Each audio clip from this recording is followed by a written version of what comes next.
Hello, Florida. It's nice to see you all up there. I think if I stand over here, you can probably see me better. So I'm Alexia Stokes, and I'm from a lab called AMAP. At AMAP, we study plant modeling and plant architecture. And I specifically work on the use of vegetation to stabilize slopes with regard to erosion and shallow landslides. So wetlands is not my subject area, but I've been learning a lot about it and a lot from Bill about it. So I'm just going to present Bill here. So some of you know already. I know. Yeah. They can see. I might have to move this, but I'm worried about moving this. Well, you can hear me anyway. You're not too far away. So Professor William Mitsch is the director of Everglades Wetland Research Park. He holds the Sproul Chair of Ecosystems Restoration at Florida Gulf Coast University. He's a professor emeritus at Ohio State University, where he is also the founding director of the Olentangy River Wetland Research Park. I know Bill especially through my work with him at the journal Ecological Engineering, where he is the editor-in-chief of Ecological Engineering, and we've been working together for a few years now, and it's a great pleasure always to work with Bill on special issues and so on. He has an amazing publication record with over 600 publications. He's the author of the Wetlands textbook, and in 2004 he was awarded the Stockholm Water Prize for lifetime achievements in modeling, management and conservation of lakes and wetlands. So I'll pass the microphone over to Bill. If there are any technical problems, we can stop everything, and the technical guy is here to help us. So enjoy the talk. Okay.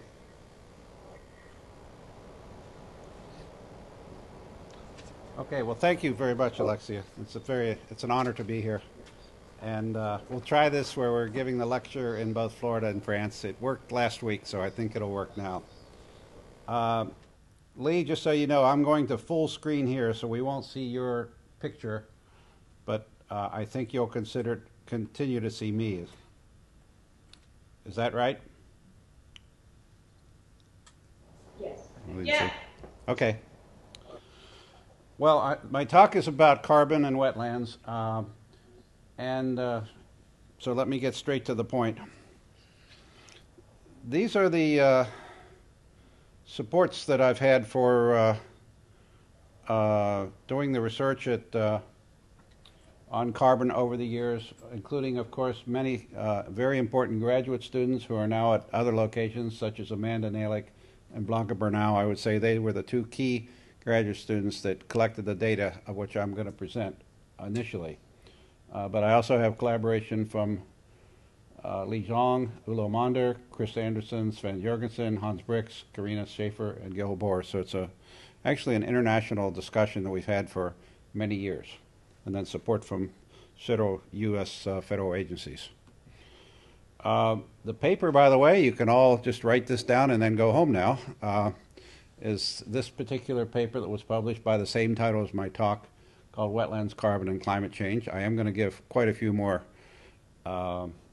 illustrations in my talk than were in this paper, but that is pretty much the reference for my talk today.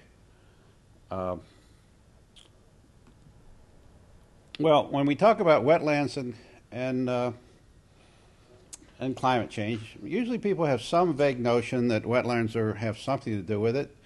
And they understand, of course, that it's in the context of carbon dioxide and methane concentrations in the atmosphere increasing at a rather alarming rate, at least until recently. And so people will understand that it fits somewhere in that, but they're not quite sure. They've heard of wetlands being methane sources, but beyond that, they don't really understand how much or how important. And then, okay, and by the way, this is the latest. This is the latest as of a couple days ago of the atmospheric CO2 increases at Mauna Loa Observatory in Hawaii. And it's significant because if you look at the last 4 or 5 years, it almost hit 400 this past summer. It came just within a narrow range, and of course, next summer they will announce that it passes 400, and people will make a big deal of that. So it's no question that the CO2 in our atmosphere is increasing. So that's one aspect that people will think about. The other is this idea that wetlands are coastal and that then the climate change affects the wetlands. So do you understand there's two aspects to this when people say wetlands and climate change in the same sentence? Some people think in terms of the effect of climate change on wetlands. In fact, most people think of that. And very few think of the other part, which is the effect of wetlands on climate change. That's the latter part is what I'm going to talk about. But this shows, for example, what an idea called coastal squeeze that happens in, or is predicted to happen along our coastlines, that coastal wetlands at least. I've got a pointer and I can try it. Coastal wetlands, of course, usually move up and down the coastline when the sea level increases. But because you have a barrier, in this case, of the future sea level rise, the wetlands get squeezed out. They get lost because they run up against a concrete abutment of some sort. There's no place to go. So again, there's the idea that wetlands need to have room to move on the coastline. But that's not the subject of my talk. I'm not going to be talking about effect of climate change on wetlands. I'm talking about the converse. This is my was published in my textbook. The last time we wrote it was 2007. I'm writing the 5th edition of it right now. If you have any exciting wetland news you want to give me, tell me, because we're going to press pretty soon. But this was the carbon budget that I wrote in that book, or I developed in that book, what we knew at the time. We've always known, for example, shown by this first circle on the bottom, that wetlands are an enormous storage of carbon. That's for sure. With all the boreal peatlands of the world up in Siberia and Canada and so on, there's an enormous amount of carbon stored, perhaps somewhere anywhere between 30 to 50% of all the carbon stored on a terrestrial landscape is stored in wetlands. So the storage, there's no question, no debate. We've kind of always known that there's methane emissions coming from these systems, and we also have known or realized that some emissions are coming from what we would call cultural wetlands, or rice paddies, basically, where we're feeding half of the planet with rice. So combined, it's about 0.2. Sorry, I should give you the numbers. We're talking about petagrams per year, or times 10 to the 15th grams per year of carbon flux.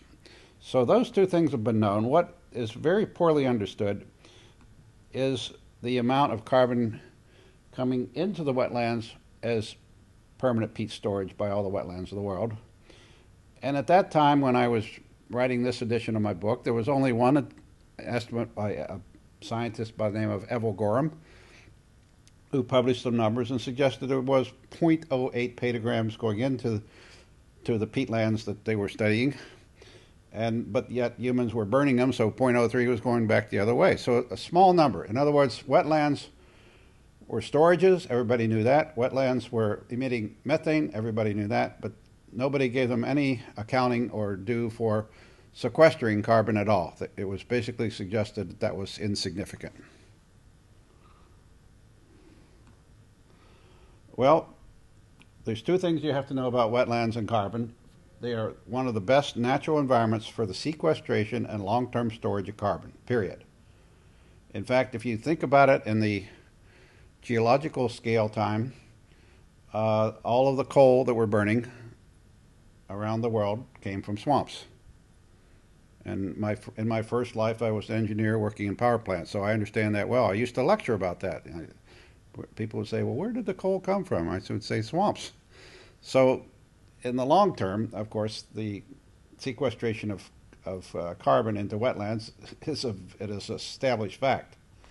But yet, of course, the other part to the story is that they are natural sources of greenhouse gases to the atmosphere.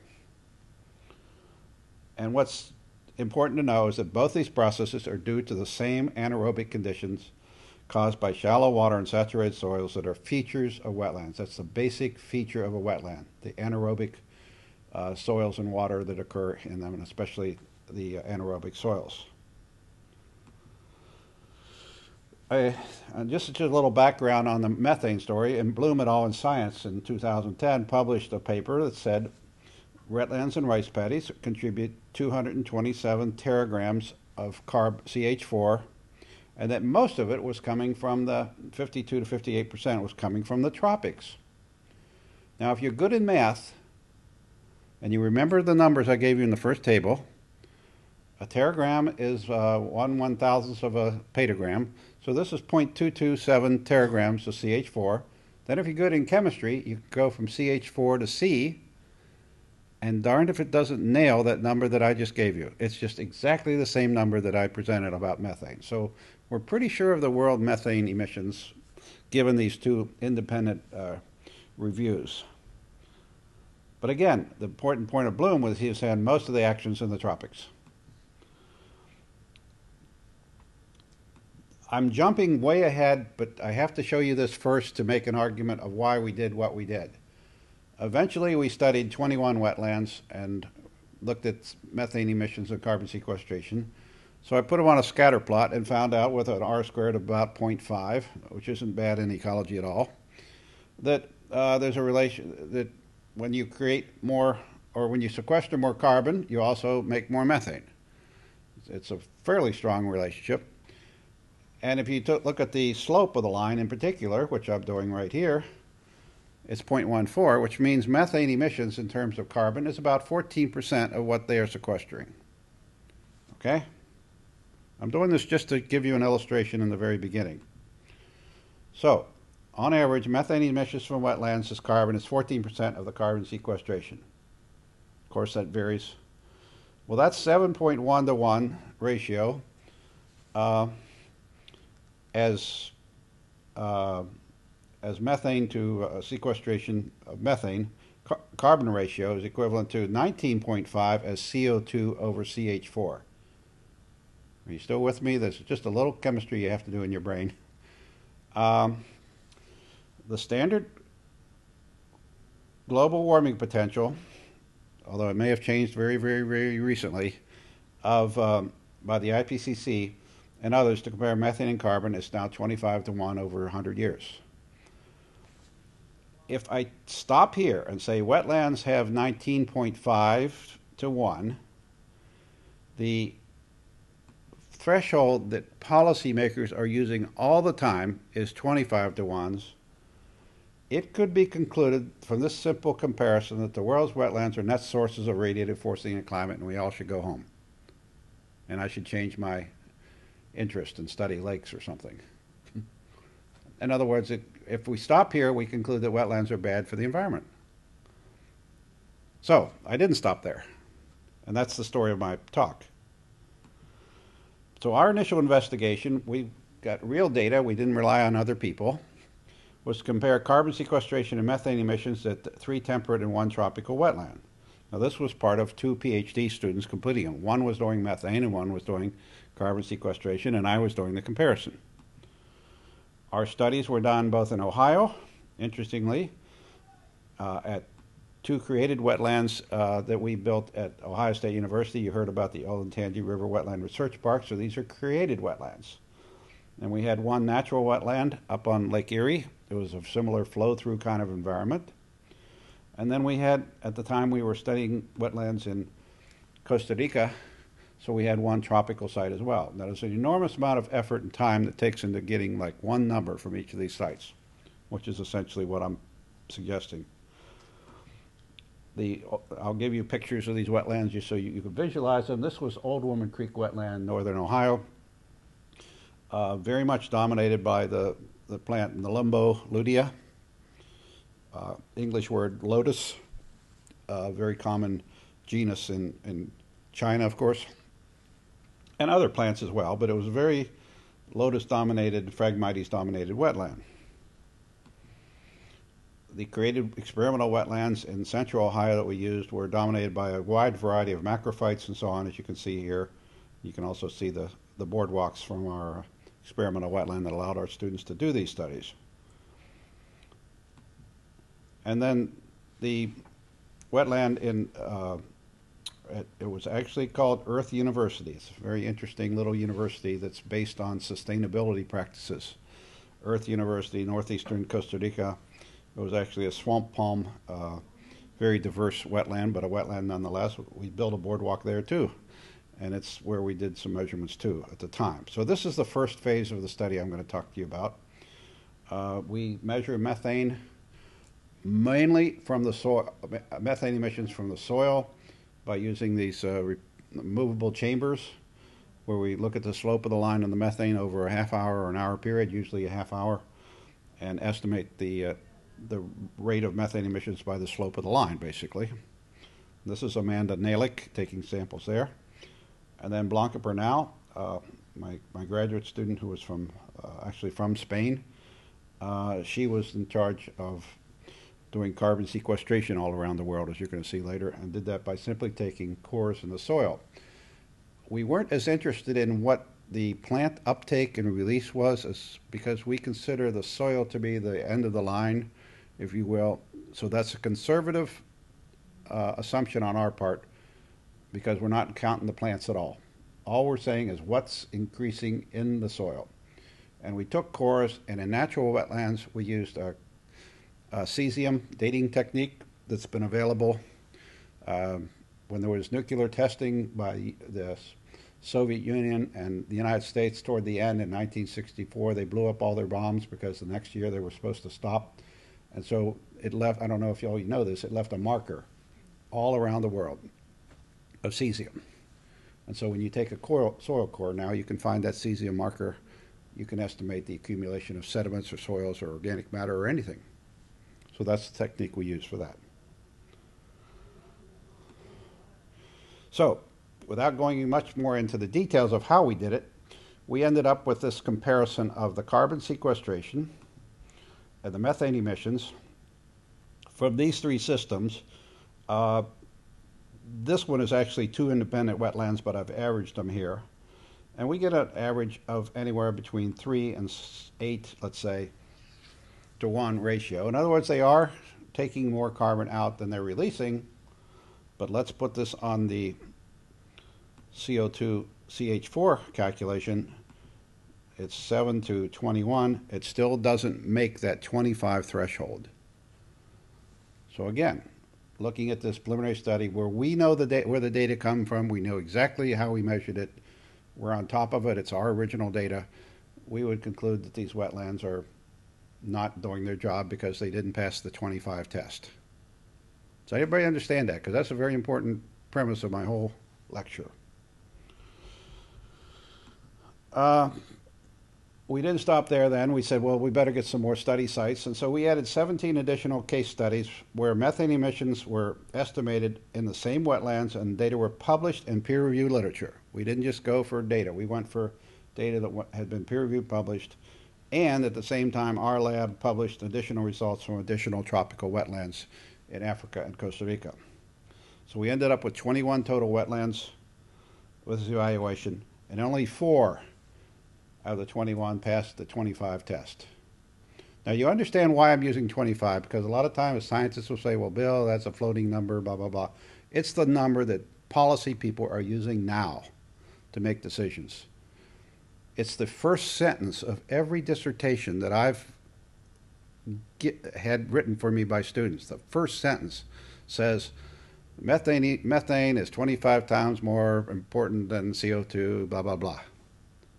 First sentence. So after I read a few of these dissertations, I said, wait a minute, there's something missing here. But the 25, it used to be 21, is a very important policy number. So we developed this model. This was developed in over the last 4 or 5 years, actually, in collaboration with many of the people that we introduced in my first slide. And it's so simple that anybody can use it. And it's not a model of the wetland carbon. It's a model of the atmospheric carbon. But putting the atmosphere in just 2 basic boxes, methane in the atmosphere up to the stratosphere, and CO2 in the atmosphere up to the stratosphere. It doesn't matter.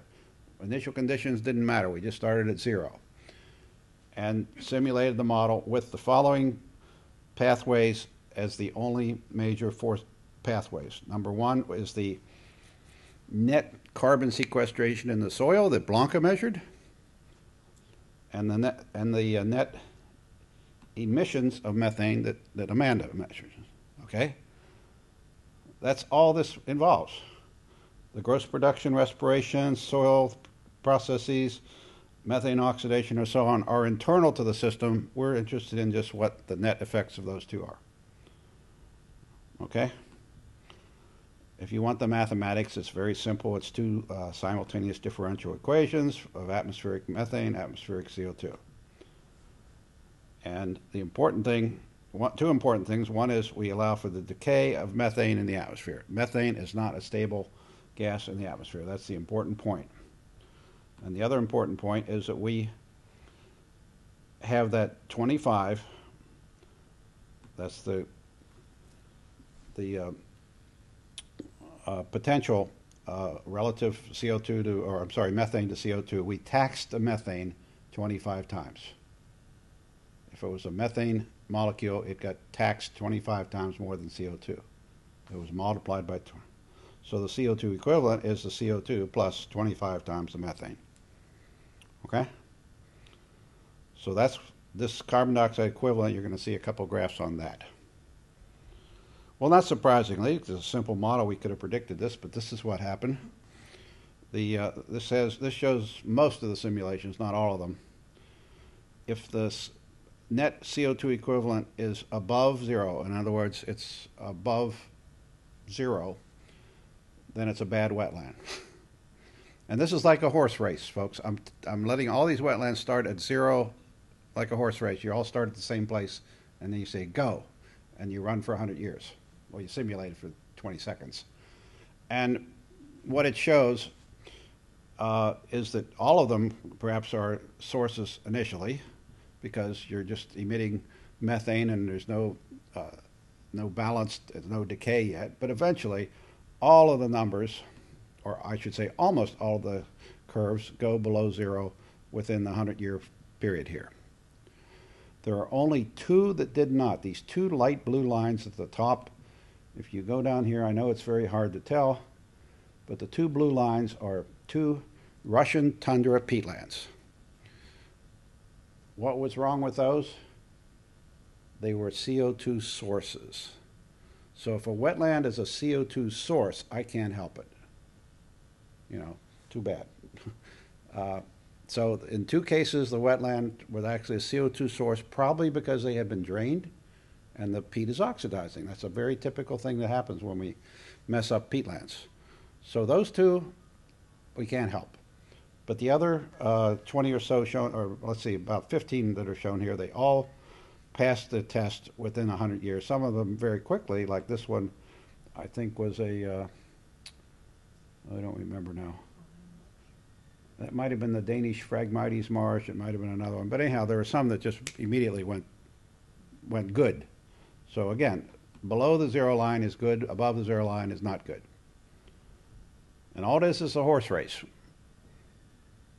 Because people say, oh, Bill, those wetlands have been there for thousands of years. How can you do this? I said, I'm sorry. I've just declared there will be a horse race, and take your process and go to the race. And when you push the simulation button, it all starts at the same time. We added a couple more sites. After that, we went to Botswana in southern Africa, and we added two more basic sites at La Selva and Palo Verde in Costa Rica to enhance the number of places that we have sites. And I'll just show a couple of those. Now those were interesting because this is the Costa Rican rainforest and this is the Botswana, the Okavango in Botswana. And they took 200 years rather than 100, but they passed the test. It's just that they don't have as great a carbon sequestration as some of the other wetlands. For example, right here, compare some of the ones we showed earlier. Okay, so it takes a little longer, but they still pass the test. So, the first thing we did, so that makes our argument for number one is that if an ecosystem has a significant sequestration ability, if it's sequestering carbon and keeping it, now this is going to be controversial. so you have to listen. The methane doesn't matter. If it's sequestering carbon at any significant rate at all, the methane really doesn't matter. That's what I'm saying by that. That's pretty important because many people think we shouldn't be building and creating wetlands because they're methane sources. Well, we just showed that if they have a carbon sequestration ability, in the end, the methane doesn't matter. But the story goes further. We took all these sites and divided them into tropical, temperate, and boreal wetlands. We had 6, 7, and 8 for each of those categories. We estimated a net carbon, it says net carbon retention, for those 3 systems, 194, 278, and 29. Boreal peatlands are the ones that are the most studied in the world. They're the ones that we're making policies mostly from, about wetlands from, and yet their ability to retain carbon is small compared to the tropics and temperate zones, at least from our studies. Let me now diverge for a little side trip on the effect that disturbances have on those numbers from just some studies we've done, and then I'll converge back to the idea of how much carbon wetlands are keeping on a world basis. One disturbance we can do, and that's the one I already alluded to, and this is from the 5 sites we had of European Russian tundras, is that if you drain a drain area, you're going to end up going from a system that sequesters to one that is actually a source of carbon. And that's exactly what was going on at those 5 sites in the Russian tundra published by Heinck et al. Okay, so clearly if you drain a wetland, you're doing something bad, and you're doing something bad for the climate. So that's maybe the first principle, is don't drain a wetland. Ponding, that is isolating wetlands from their normal fluxes of tides and rivers and whatever, is also bad. And this is from just data that we did very recently in Naples Bay, Florida. We had ponded mangrove sites and we had tidal reference sites, and the ponded sites, the methane coming from was twice as high. Now, of course, we're continuing to do these studies, but it's pretty clear that if you isolate wetlands and make them more anaerobic, more isolated, you're going to get more methane, even coastal wetlands. Intensive management. Okay, we found the most intensively managed wetland in the world. It's at Palo Verde in Costa Rica. I mean, they've done everything but blow it up. They cut the plants, they plow it, they disturb it, all in the name of waterfowl, all in the name of protecting waterfowl, because they want to get rid of the typha, the cattail, or in Europe you call it tifa. So here's the comparison between what I'll call a pristine tropical riverine wetlands, the Okavango, no question about it.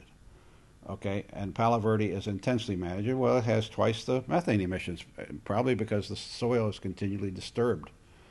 And also it has it has higher carbon sequestration, but it also has immensely higher methane emissions, immensely higher. So again, intensive management is going to probably cause more harm than good as far as the emission of methane and perhaps other greenhouse gases as well. Now, this is what I call my Goldilocks phenomenon. Climate, too hot, too cold, just right. And it's probably how it works. The tropics are a higher number for methane emissions from the numbers that we've just reported to you, and the boreal zones are the lowest. That's not surprising. It's a temperature-driven phenomenon. But the opposite occurs with carbon sequestration or carbon retention. The boreal zones aren't doing a thing. Their productivity is extraordinarily low.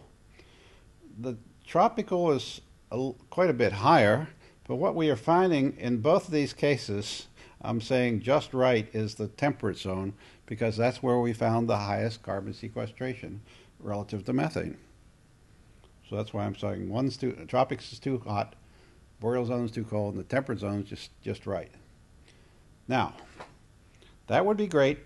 Let me see if I have more slides on this. That would be great if all our wetlands were in the temperate zone like all our wetland ecologists are. You know, that's where all the ecologists are. They're all in the temperate zone. And yet, that's mainly what, right? You know, maybe in this zone. Well, maybe in Europe you're over here a little bit. That's okay. But in North America, most of our scientists are clearly embedded at 40 degrees latitude, and there aren't any wetlands there. Most of the wetlands, of course, are in the boreal zones, but then there's a very significant peak of wetlands in the tropics. So therefore, the wetlands that do the best good for the climate change are the ones in the least abundance. But let's take the numbers as they fall and see what we've got. I have taken the area of the estimated area of wetlands in the world of 7 million square kilometers. Now the numbers do vary all over the place. This is a conservative, I would call, low number. I've seen up to 12, I've seen as low as 5, but 7 is a very reasonable estimate. 7 million square kilometers of wetlands in the world. And not surprisingly, half of those are in the boreal zone, another 2.9 million are in tropics, and a tiny amount are in the temperate zone. So I took the 3 numbers of net carbon retention that we've already shown you in previous graphics, times these areas, multiplied them, and I get a net carbon retention of the world's wetlands of 0.83 petagrams. We're on the scoreboard. Wetlands are now, by my calculation, not an insignificant sink of carbon in the world. That's what I'm arguing. And this is from real data that we've collected and what we think is bona fide peer-reviewed data that others have collected.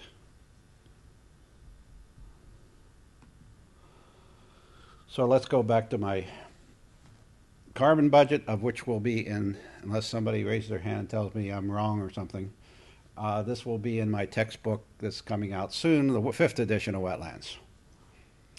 By the way, since the 4th edition, you didn't see it, but at the 4th edition, this was 6.5 as the amount of carbon, 6.5 petagrams per year is the amount of carbon coming out of all industrial use of fossil fuels. So while I go from edition to edition, the amount of carbon going in the atmosphere keeps increasing. So that's 7 now. It was 6.5. These numbers that I had from methane emissions in the previous edition stay absolutely the same. That study by Bloom et al. Said that, and the numbers that we said, the numbers that we found, match perfect. It's almost uncanny. 3 different sources come up with the same number. But what we have, this is gross amount, you understand. So if the net amount was 0.83 and this was 0.17,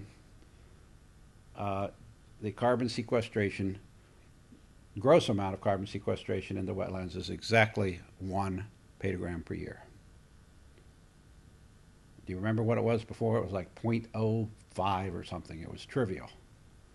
So I guess what we're saying is wetlands may be, in fact, what scientists have been looking for, pondering, thinking about. Where is it?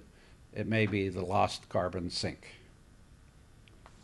I know, for example, the oceanographers keep decreasing this number that's going in the ocean. They keep getting more pessimistic with the years.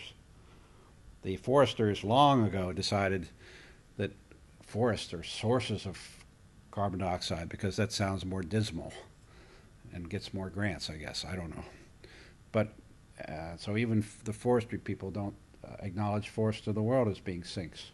So I'm suggesting that perhaps as much as 1 petagram of carbon per year, or about 14% of the emissions of fossil fuel burning in this world is 14% are sinks in wetlands. It's enough reason to protect them right there. So let me come to my conclusions.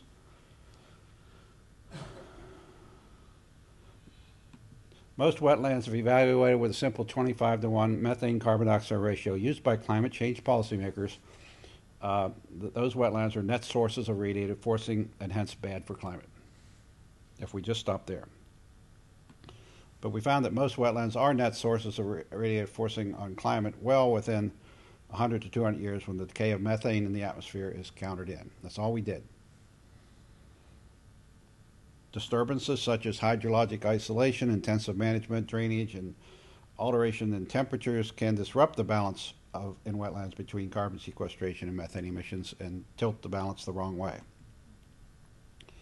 The world's wetlands, despite being only about 7% of the terrestrial landscape or less than 2% of the globe, could be net sources for a significant portion, as much as 1 petagram per year, of carbon released by fossil fuel consumption.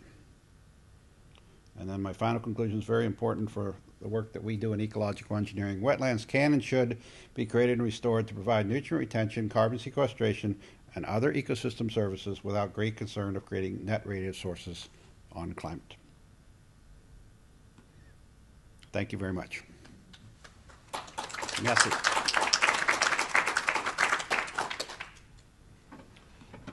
Okay, if we have time, it's up to you. Thank you, Bill. How do you want to organize the questions? You can. In other words, we have. Do you want? Can we get the students back on the screen? So for those of you who came in late, yes, you don't. We have a class here we go. At which university is it? You can Florida Gulf Coast University, and the students have been following the talk. See, they're all there. They're all there. You're writing off their names. You're checking off their names to make sure they're all there. So, how would you like? Would you like to start with the questions first, the students, or should we start with if you have questions? And how did you manage? Oh, well, no, we can hear the questions fine, can't we? You'll hear the questions. Okay. So, do you have any questions? Just come near the microphone down there. If you want to ask a question, just close to here. Yeah, people can listen. Don't be shy.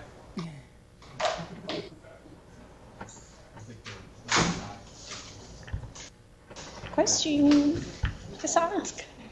Any questions? Daniel, you have to ask a question.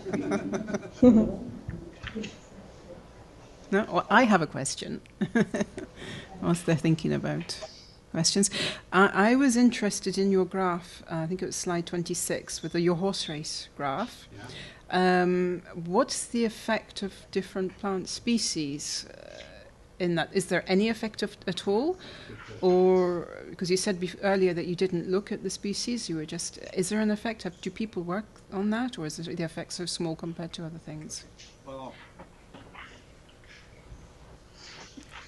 I mean, that's a very good question. All wetlands are unique in one way, and they're going to have different rates. But what is really the driving force in all of these wetland types that we have is the hydrology. And the hydrology, in turn, picks the plants, and it also picks to a certain extent, if you're Gleasonian, I agree that biology affects chemistry and physics. But it also affects the anaerobic nature of the wetland, and therefore the methane and the carbon sequestration.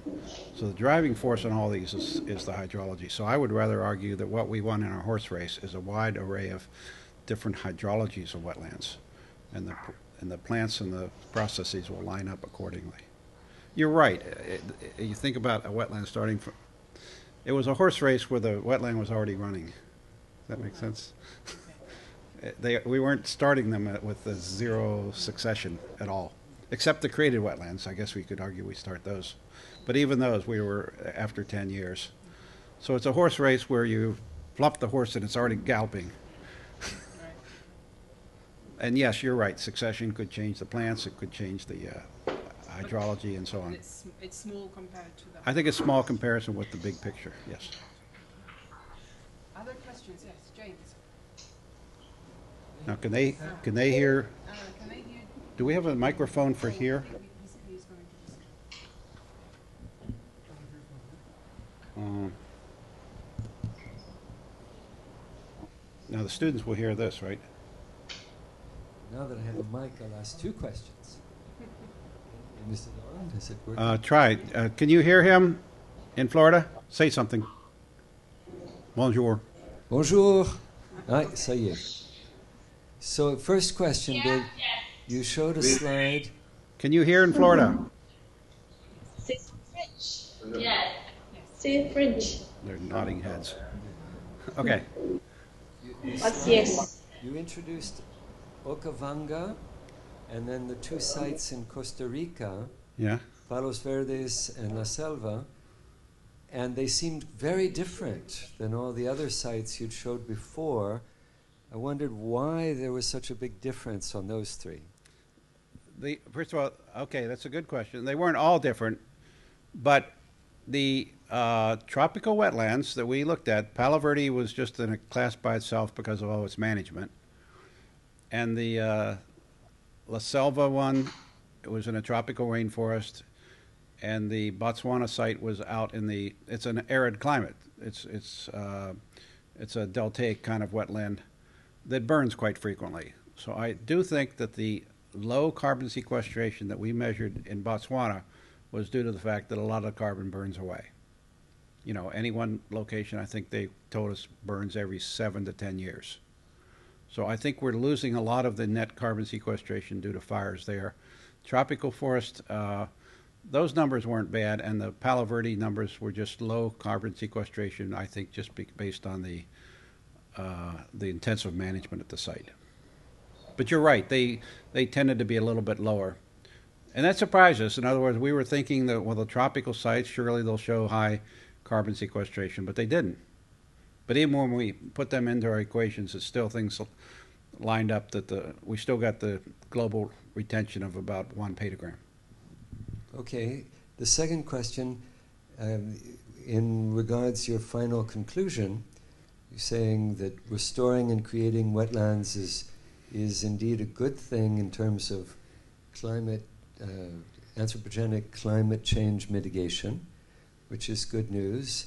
But what can you tell us further, about carbon storage over time in wetlands undergoing restoration or following creation, and B, comparing created and restored wetlands? Those two, in other words, on your last question. That's 2A and 2B. Okay. Well, first of all, your first question about restoring and creating wetlands, not just our studies, but others have suggested that wetlands in their early years, if I can call it that, of being restored or starting from scratch, often have very high carbon sequestration early. There were some studies done in the prairie pothole region of the Dakotas comparing restored wetlands and natural wetlands, and they found much higher carbon accumulation in the restored sites than in the ones that had always been there. So that suggests that maybe there's a early fast benefit, if you will, of creating and restoring wetlands, that they actually work better. We saw that consistently in our study too. The created wetlands that we had some of the highest numbers. So now you're saying created versus restored. That's a tough one. I think, first of all, when you create a wetland from scratch, it's primary succession. You're starting from zero. It's going to take several years for it to even do anything. So maybe 10 years. So that's when we started measuring carbon sequestration, and we were getting high rates. But if we had measured it at year 1 or 2, it would have been trivial, I think. So their rates increase over time. Restored sites might, on the other hand, get a faster jump than one that started from scratch. But I don't know that exactly from our studies.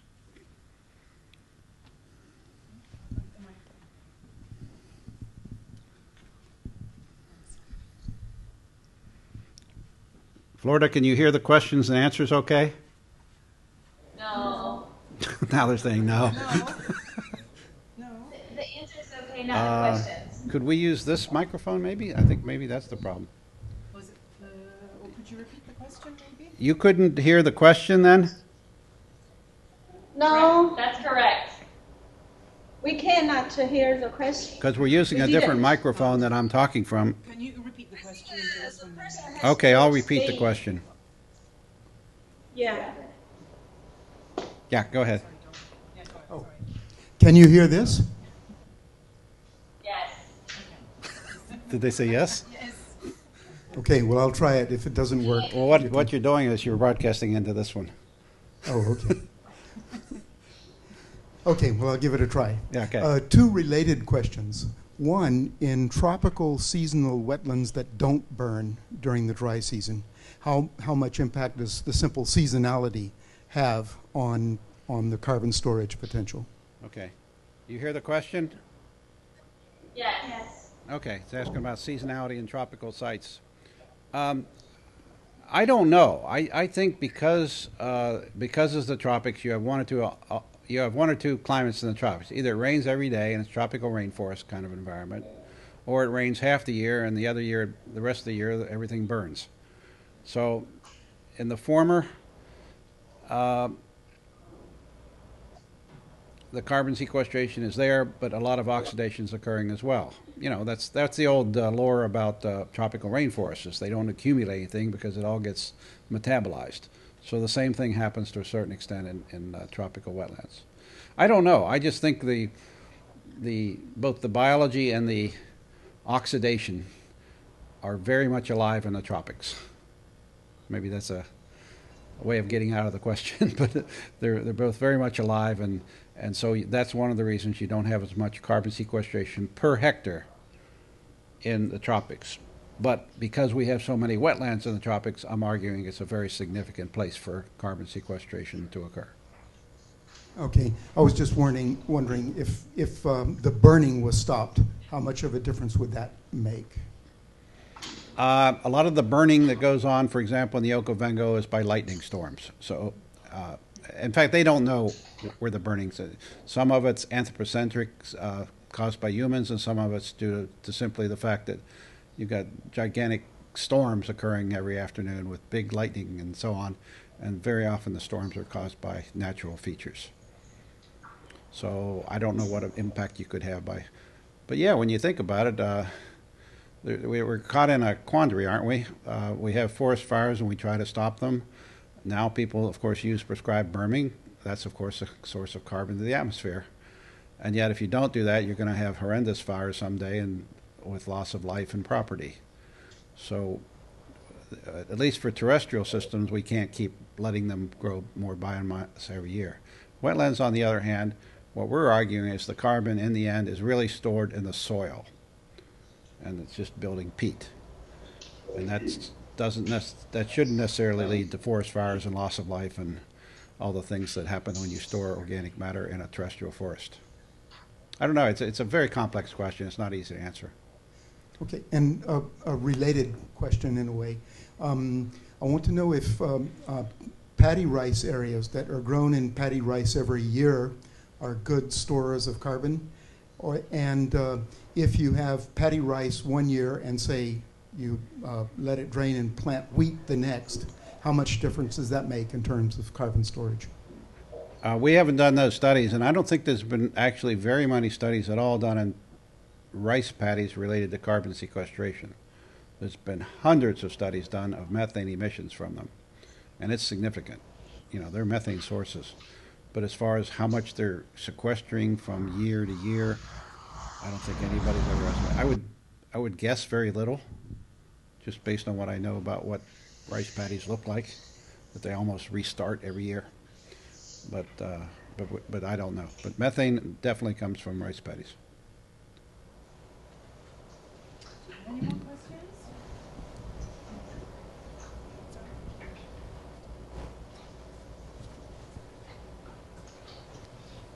Oh, here, he should come up and introduce himself and come and say hi to the students and say you are Serge Thomas's professor. This is a very distinguished professor here. Not so much distinguished, sorry. Just to tell you that I'm fairly close to you because I was the supervisor of Serge Thomas' PhD thesis. And many of us still have a very good souvenir of him. The question I wanted to ask is about those horse race curves. The y-axis is total carbon stored. It's not a rate, it's a quantity, isn't it? It's carbon per square meter, not per period of time. Yeah, it's not a rate. So thank you for this answer. Yeah. And the second is, simply said, why should the carbon stored be negative at the beginning in some marshes? what happens? What's the difference between these and the others? Okay, I can explain that. Okay, in this carbon horse race, again, you have to visualize a horse race where the horses are dropped from space and they're already running. It's hard to think about. There's no initial condition. There is no carbon in the atmosphere over them. We're starting with 0 carbon. CO2 is 0, methane is 0. When you model, you can do anything you want. So, and then the wetland starts to sequester carbon, but it also tends to create methane immediately. And the methane is taxed 25 times. That's why the number goes above 0. It's the 25 tax on methane. And that 25 tax stays there, but what happens, the methane goes into the atmosphere. You got CO2, there's nothing in there yet, and the methane starts to oxidize to CO2.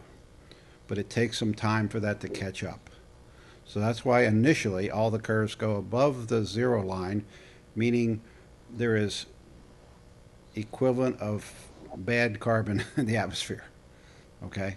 And it takes that long for it to decay and then become okay, becomes a negative number. Does that make sense? It's, in other words, the positive number in that is bad, and the negative number is good. It's the net amount of carbons, the net amount of climate changing carbon in the atmosphere. Positive, bad, negative, good. Okay. And thank you so much for coming to talk. We'll be sure to tell Professor Serge Thomas that you were here.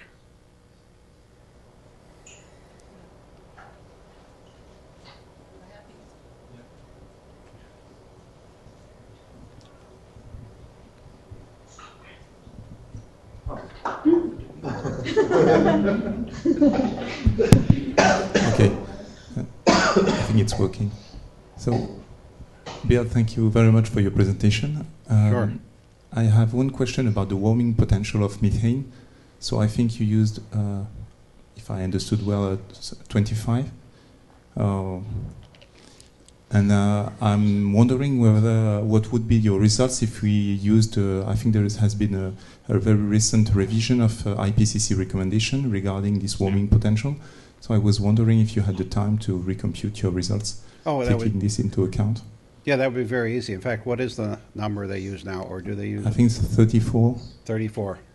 Yeah, that would take probably 20 minutes, 10 minutes per simulation to do that, yeah. Okay. And I have one question. In your global computation of the missing carbon sink, so 0.83, do you include the mangrove ecosystems?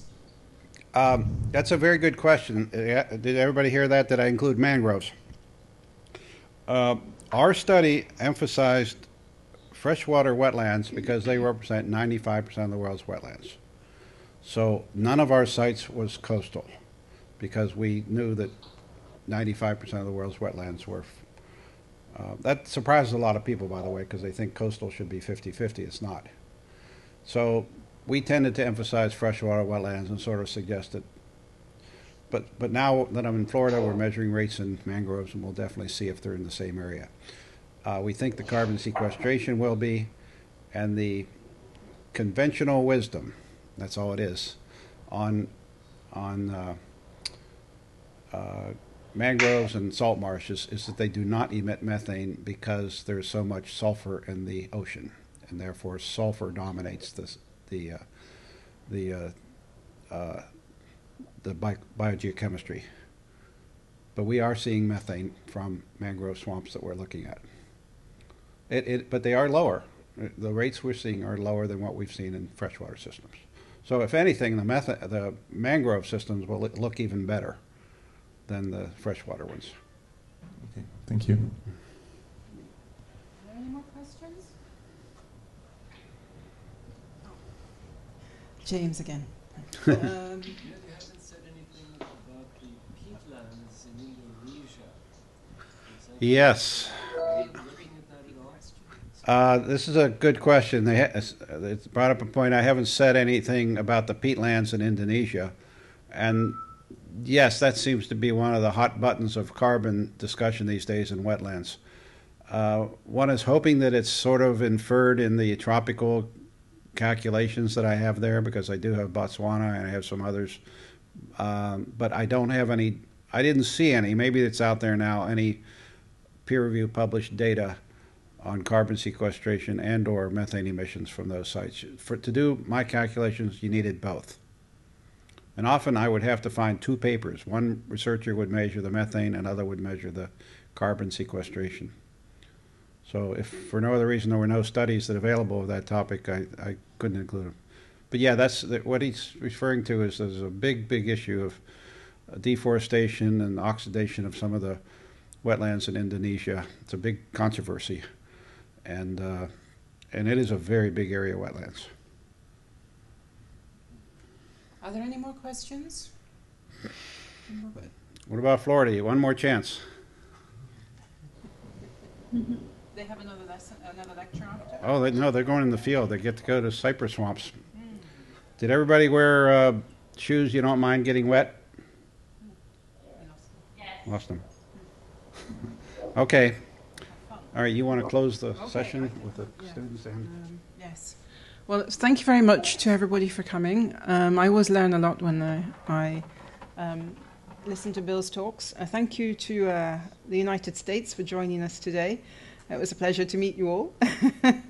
And I hope one day to come over and meet you all in the flesh. Yeah, tell them about Eco Summit. They'll be maybe senior graduates. Yeah, you've got to come over here. In 2016, we're organizing Eco Summit at 29th of August to 2nd of September in Montpellier. And there'll be loads of stuff about wetlands, mountains, forests, coasts, beaches, and deserts, everything. So please do come and join us then. So we look forward to seeing you then. And thank you very much to Bill for giving us this very interesting talk today, because I really learned a lot. And I think everybody else did here too. Thank you. Thank you. Goodbye.